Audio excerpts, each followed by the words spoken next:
en cualquier momento se viene la conferencia de Lionel Scaloni, pero también hoy no vamos a ver si podemos dejar en algún momento las efemérides de lado, porque ahí está, y no quiero perder mucho tiempo, porque la verdad que es un gustazo presentarlo a él. Siempre la verdad que uno tenemos recuerdo de viejas transmisiones, pero lo voy a saludar. ¿Cómo andás, Guille? Guillermo Blanco Alvarado, para este episodio 212 de Modo Sports por Radio y Video. ¿Cómo andás?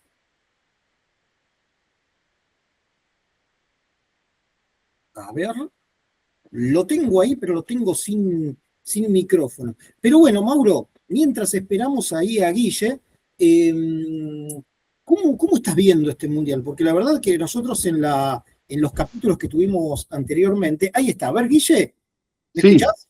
ahora sí.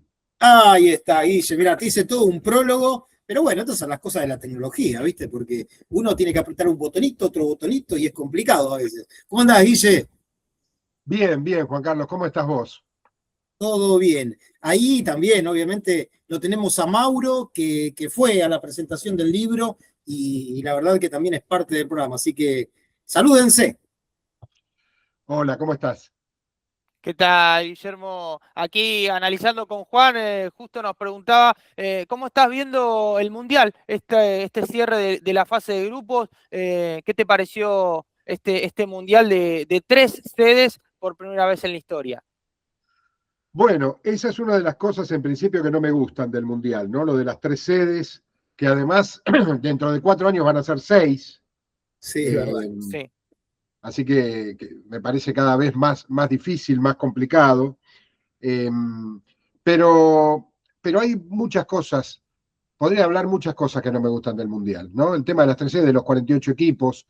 Pero futbolísticamente siempre hay cosas lindas para ver, ¿viste? En el Mundial. Y en este caso me parece que lo más interesante es que es el Mundial de las estrellas, ¿no? El Mundial en el que aparecieron todas las estrellas. Uno primero, otro después, Messi por encima de todos, obviamente, pero de a poquito fueron apareciendo todas. Lo vimos a Mbappé, lo vimos a Haaland, a Vinicius Junior. eh, bueno, podríamos seguir, ¿no? Lamine Yamal, hoy apareció Dembélé con 3 goles, Tremendo lo de Dembélé hoy en día. Cristiano, así que eso me parece muy piola, muy interesante. Eh, Después, bueno, como en todos los mundiales, siempre hay sorpresas, siempre hay goleadas. En este caso esperábamos muchas goleadas porque al haber 48 equipos, hay muchos equipos no acostumbrados de torneos. Sin embargo, algunos se han defendido bastante bien, ¿sí?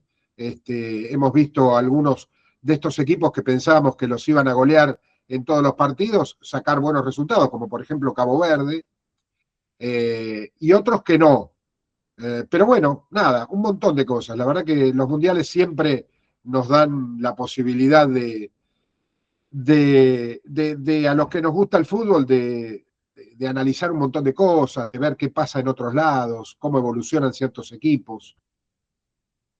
Exactamente. Y vos sabés que hablábamos, nosotros analizábamos en las otras semanas del previo al Mundial y decíamos que iba a ser justamente una de las cosas que vos dijiste, que es eh, muchos equipos implican, y creo que tampoco había que ser muy brujo para decir que iba a haber goleadas, porque hay equipos que han clasificado realmente y vos decís, ¿cómo puede ser? Han dado sorpresas como Cabo Verde, pero un Mundial de muchos goles. Y creo que eso también le da al espectáculo del fútbol en sí, un valor agregado que en otros mundiales era mucho más cerrado, ¿no? Sí, sí, sí, totalmente. Y esto tiene que ver en muchos casos con esto que hablábamos antes, ¿no? De la gran cantidad de equipos.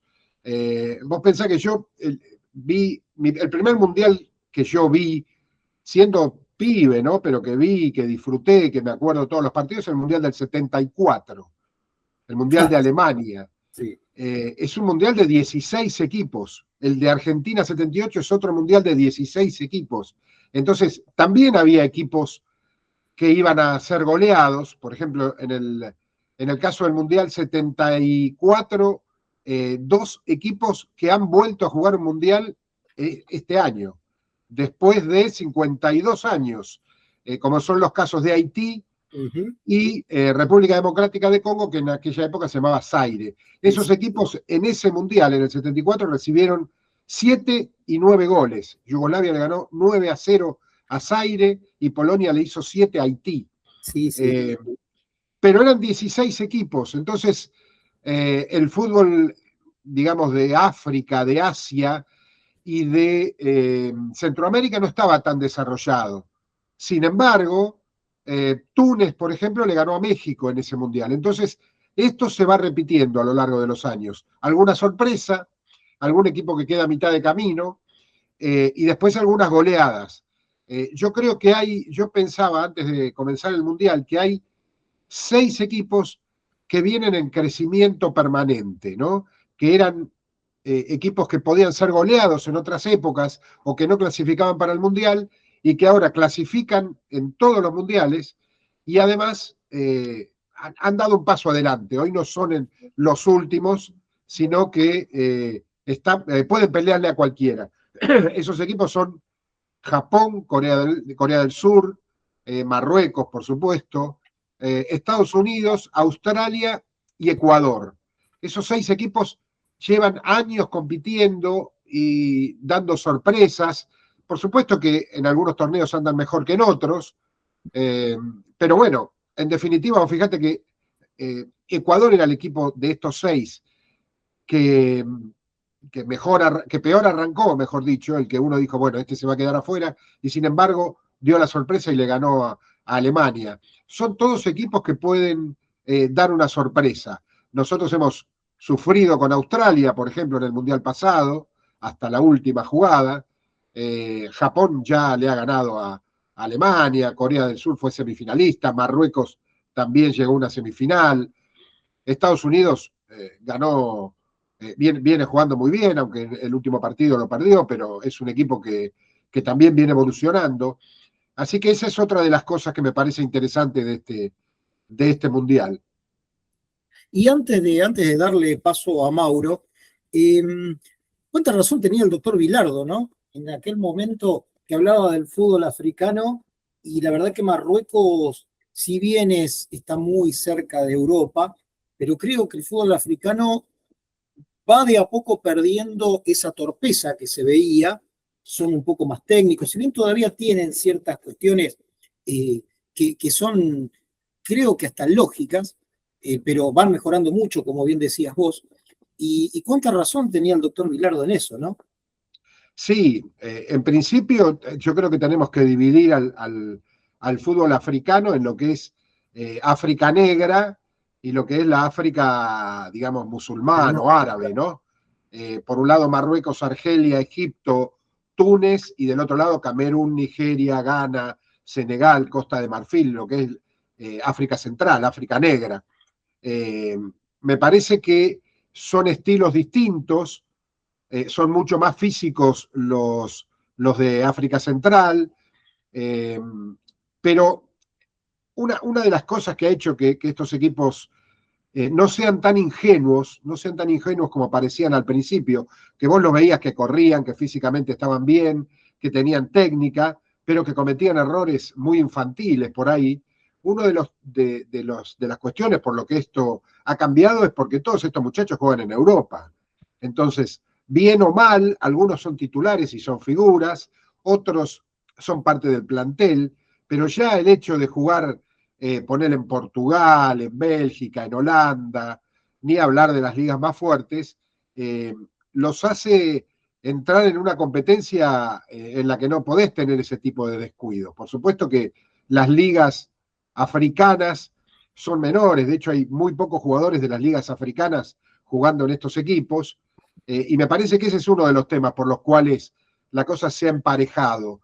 Distinto es el caso de los asiáticos o de Estados Unidos o de Australia, que no tienen tantos jugadores jugando en el exterior. Estas ligas sí han crecido. Obviamente la liga de Estados Unidos ha crecido mucho, pero la liga de Japón también. Así que me parece que hay muchos detalles interesantes para analizar cuando ves a estos equipos, ¿no? Otra cosa que me llama la atención es cómo los equipos del segundo pelotón de Europa sí, parece que tuvieran un complejo de inferioridad muy grande con los equipos poderosos, ¿no? Hablamos de Austria, de Escocia, de Noruega, aunque Noruega ha jugado bastante bien todo este mundial, podría ser una excepción. Suecia, ese tipo de equipos cuando van a enfrentar a los poderosos siempre dan un pasito para atrás. Es difícil que vayan a buscar el partido. Eh, Mirá, el otro día Argentina-Austria, se habló mucho de que Austria manejó la pelota. La verdad es que pateó 2 tiros al arco en todo el partido.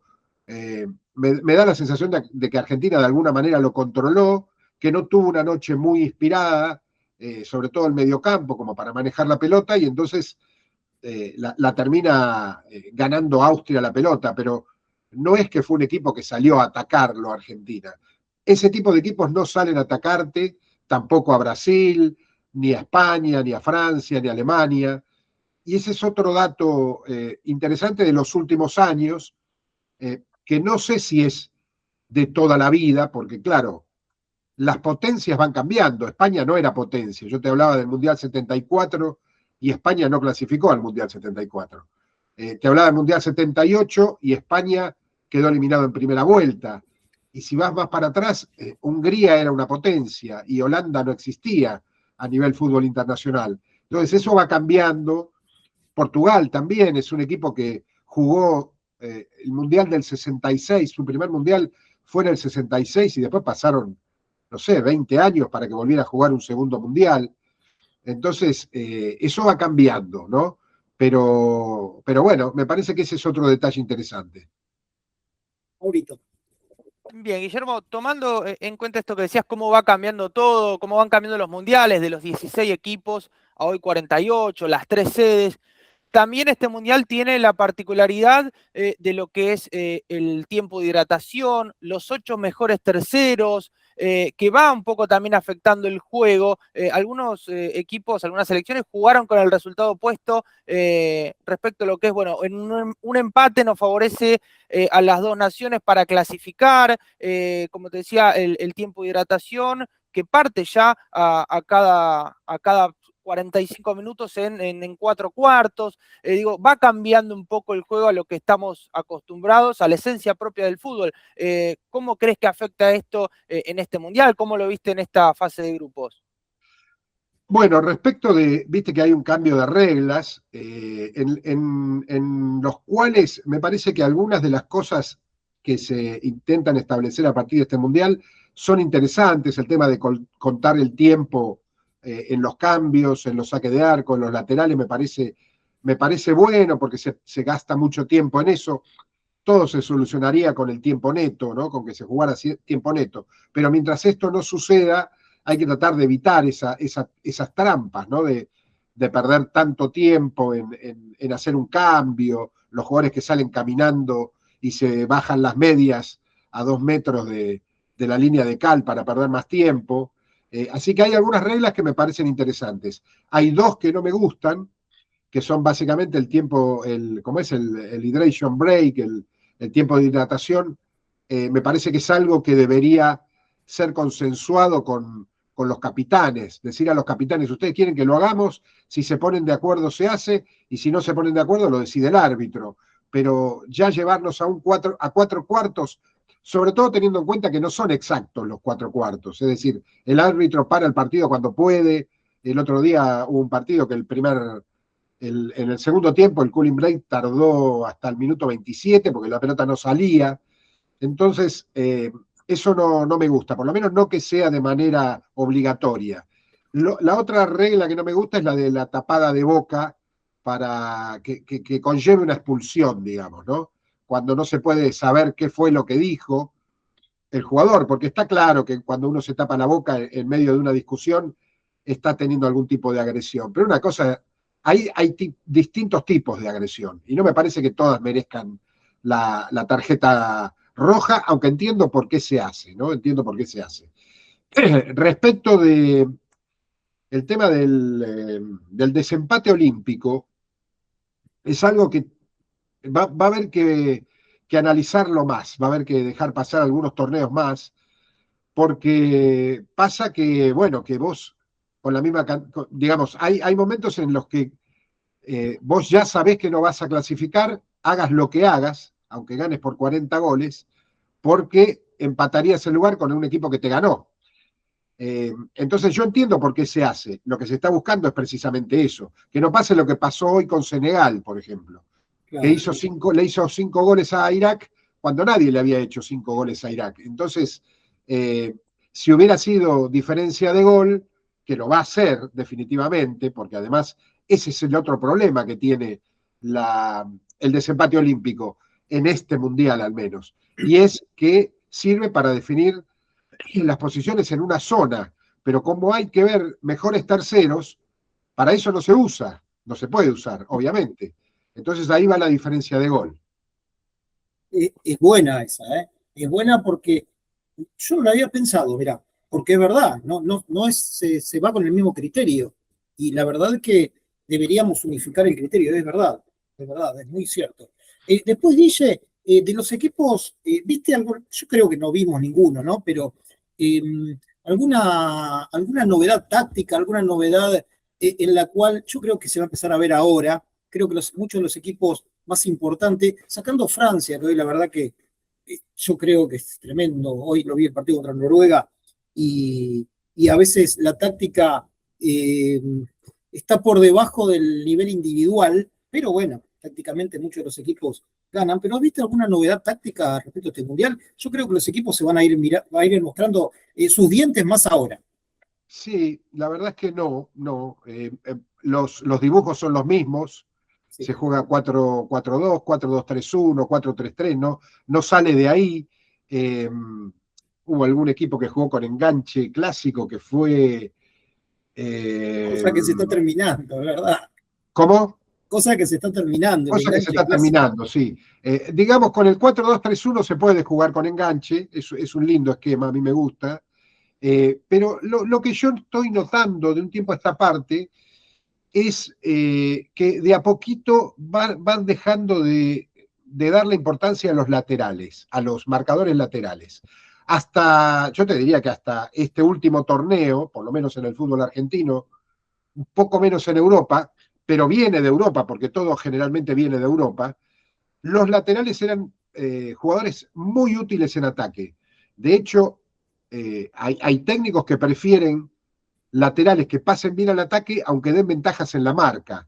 Esto se lo he escuchado decir, por ejemplo, a Diego Martínez, que cuando dirigía a Tigre tenía a Blondel y a Prieto como laterales y pasaban los dos al ataque al mismo tiempo. Y Blondel es un jugador que en el mano a mano, en el retroceso, da algunas ventajas, pero claro, ofensivamente aporta un montón, porque no es el típico lateral que llega a tirar el centro en el borde del área, es un lateral que se asocia, que llega, que pisa el área, que tiene gol. Entonces, Martínez decía que él prefería dar alguna ventaja atrás mientras los laterales le solucionaran problemas en ataque. Y entonces esto lo ves en el fútbol argentino en todos los equipos. Lo ves con Rojas en Racing, lo ves con Montiel y Acuña en River, lo veías con Advíncula, por ejemplo, en Boca. Me parece que en este mundial está pasando menos. Ya en el mundial pasado habíamos visto algunos equipos que jugaban con marcadores centrales como laterales. Holanda y Francia, por ejemplo. Francia con Koundé y Holanda con Ake. Eh, entonces, tenían un solo lateral que iba al ataque. Me parece que se está viendo un poquito eso. Incluso Argentina está jugando con laterales que no son tan ofensivos. Tagliafico pasa mucho, pero no es un jugador que brinde soluciones en ataque. Montiel tampoco, Molina por ahí sí, y Medina mucho menos. Entonces, daría la sensación de que estamos volviendo a lo que pasaba por ahí a principio de este siglo, cuando todos los equipos tenían un marcador central puesto a marcador de punta para ganar en el juego aéreo, porque el juego aéreo es muy importante. Entonces, la selección argentina juega con Heinze de 3, por ejemplo. Eh, en vez de tener un lateral que pasara al ataque, tenía Heinze, que no pasaba, pero que te daba más juego aéreo en defensa, ¿no? parecería que se está volviendo un poquito a eso.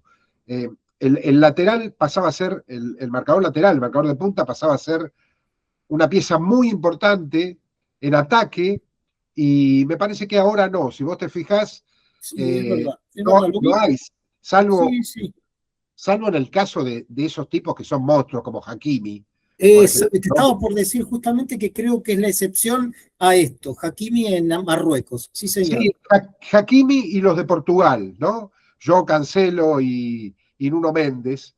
Eh, Ni siquiera te diría que España, que hasta hace unos pocos años tenía a Jordi Alba y a Dani Carvajal, A ¿no? Que eran dos Carvajal. laterales que iban todo el tiempo para arriba. Ahora lo tiene a Cucurella, que va bastante al ataque, sí, pero tampoco hay tantos laterales ofensivos. Ya te digo, Hakimi obviamente es la excepción, pero es el mejor del mundo en ese puesto y con distancia.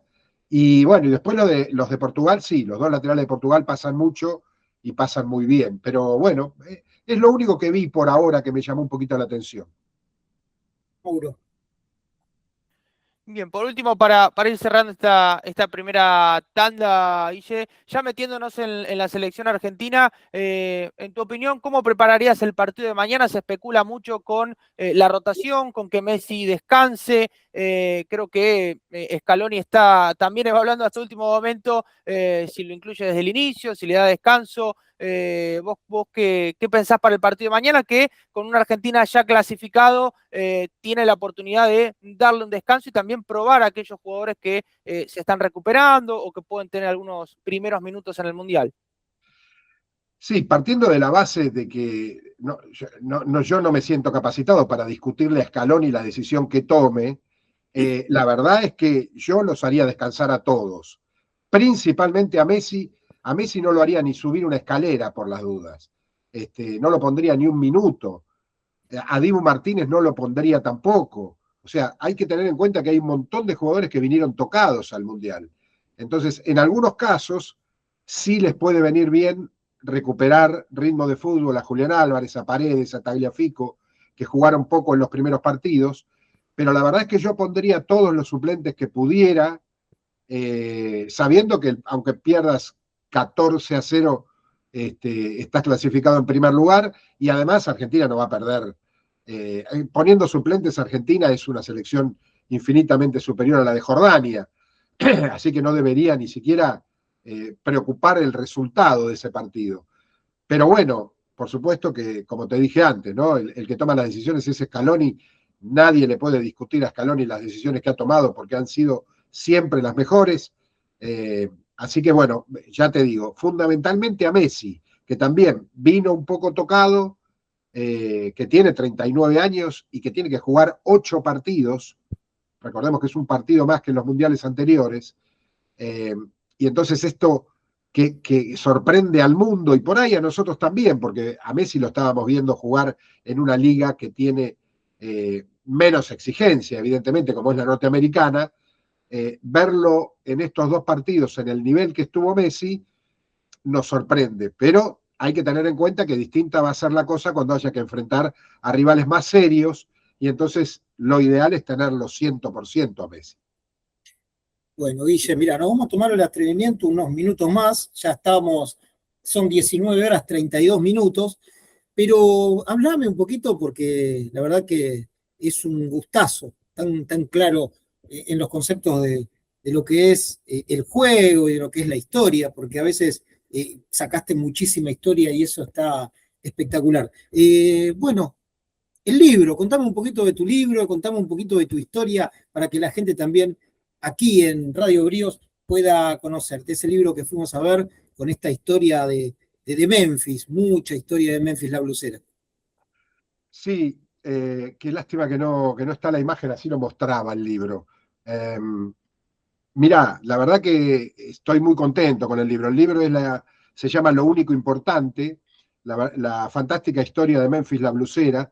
Es un libro de una banda que fue fantástica, como dice el subtítulo, y que tuvo muchísima popularidad en los años 90, solo comparable a Soda Stereo y Los Redonditos de Ricota. Ninguna de las bandas de aquella época convocaba más gente, salvo estas dos que te digo, ¿no? Soda y Los Redondos, ninguna de las otras bandas convocaba más gente que Memphis la Blusera a sus shows. Y esto está demostrado en que el disco en vivo de Memphis, en el Gran Rex en el año 94, es el segundo disco en vivo más vendido del rock argentino, detrás de Ruido Blanco de Soda Stereo. Además, Memphis tenía un personaje absolutamente maravilloso, que era Adrián Otero, su cantante, un tipo con un montón de historias, que yo digo siempre cuando hablo del libro que comienzan el día de su nacimiento y terminan el día de su muerte. Y esto es literal, porque si vos te fijás por ejemplo, en Wikipedia, te dice que Adrián Otero nació en el año 1958. Y si vas a los recortes de los diarios o a los diarios del día de su fallecimiento, dice que tenía 53 años. Y esto nosotros descubrimos a través de la investigación del libro que no es real. Adrián Otero tenía 60 años, había nacido en el año 51, se sacaba 7 años. Esto no lo sabía nadie, por supuesto que sí lo sabía la gente, los músicos de la banda, sus parientes, ¿no? Obviamente, sus familiares, pero públicamente no lo sabía nadie, ni tampoco el periodismo, ¿no? Y además, también la causa de su fallecimiento, la causa del accidente, también estaba develada de alguna manera en el libro a través de lo que cuenta la que era su pareja en ese momento, que era la única persona que iba con él cuando sufrió el accidente. O sea, ¿quién mejor para contar qué fue lo que pasó en ese momento que el único testigo, ¿no? Que es su mujer de ese momento? Pero además, Adrián Otero y Memphis, pero sobre todo Adrián, tienen un montón de historias, porque es un tipo que antes de decidirse a cantar en la banda, cuando la banda ya existía, él hizo un viaje por Sudamérica y por Europa y trabajó de un montón de cosas en Europa, se casó allá. Bueno, la verdad es que por ejemplo, hay algo que es muy interesante, que es que Adrián Otero era rengo, ¿viste? Rengueaba en una pierna, y cuando vos vas a buscar los motivos de esa renguera, te cuentan, por ejemplo, la que era la esposa te cuenta una historia, el hermano te cuenta otra, totalmente distinta, y las dos las contaba él. O sea, él iba pergeñando leyendas a través de su figura. Así que la verdad que, además, hay que decir que Memphis es una banda que no tenía un libro, y todas las bandas tienen un libro, ¿viste? Yo cuando falleció Adrián Otero dije, ¿habrá algún libro sobre Memphis? Y me llamaba la atención que no hubiera ninguno, ¿no? Entonces, de alguna manera, en algún momento decidí que si no había un libro de Memphis, había que escribirlo, y lo empecé a escribir yo. Así que, la verdad que muy, muy, muy contento con el libro. No, y aparte, ahí Mauro también está levantando la mano, ya le voy a dar, eh, porque vos tenés, obviamente, que programa de blues, de jazz, sos un amante de ello, y obviamente que tuviste acceso también a poder encontrarte con gente de la banda y poder obtener información como para hacer ese libro. Así que muy, muy bueno, sí, lo estuvimos mirando ya, así que muy, muy bueno. Una última para agregar, que nos cuentes brevemente un poquito, porque me acuerdo que en la charla de la presentación del libro contabas que fue colega nuestro, fue periodista deportivo en Colombia, si mal no recuerdo. Sí, sí, esa es una de las tantas cosas que pude descubrir a través de la investigación para el libro. Él decía, yo hablé con él, lo tuve de invitado en mi programa en el año 2010, y él me contó eso, ¿no? Que había trabajado en un momento, yo le cuento que yo tenía formación de periodista deportivo, y dijo, yo trabajé como periodista deportivo en Colombia. Y yo me quedé con eso, y estuve tras ese dato, hasta que encontré un recorte que está en el libro, del diario El País de Cali, del fin del año 75, donde Adrián está haciendo un comentario sobre River campeón del año 75, ¿sí? Después de 18 años River volvía a ser campeón, y hacía un recuadro además elogiando a Alberto Alonso como la gran figura de ese equipo.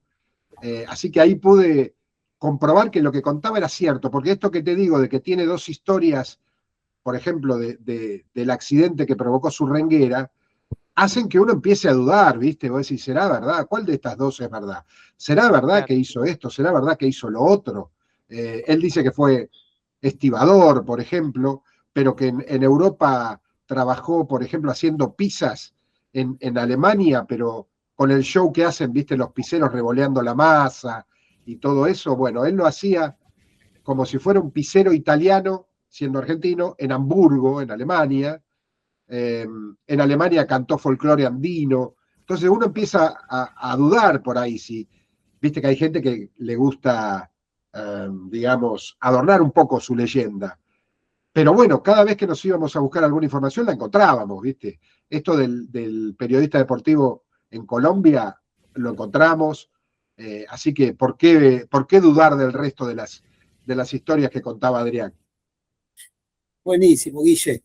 Vamos cerrando y como siempre, el agradecimiento de siempre, porque también formas parte del círculo de periodistas, ahí a veces nos vemos, nos encontramos y la verdad que siempre es un gusto conversar con vos. Así que muchísimas gracias. No vamos a hablar de Tigre porque estamos en pleno mundial, pero la verdad, Guille, un gustazo y ya vamos a hablar un poco del fútbol argentino. Ya te vamos a invitar otra vez y vamos a hablar un poco del fútbol argentino. Así que muchas gracias y bueno, esta es la primera entrevista de tantas. Bueno, muchas gracias a vos, Juan Carlos, Mauro, un abrazo para los dos. Cuando quieran, a disposición, por supuesto.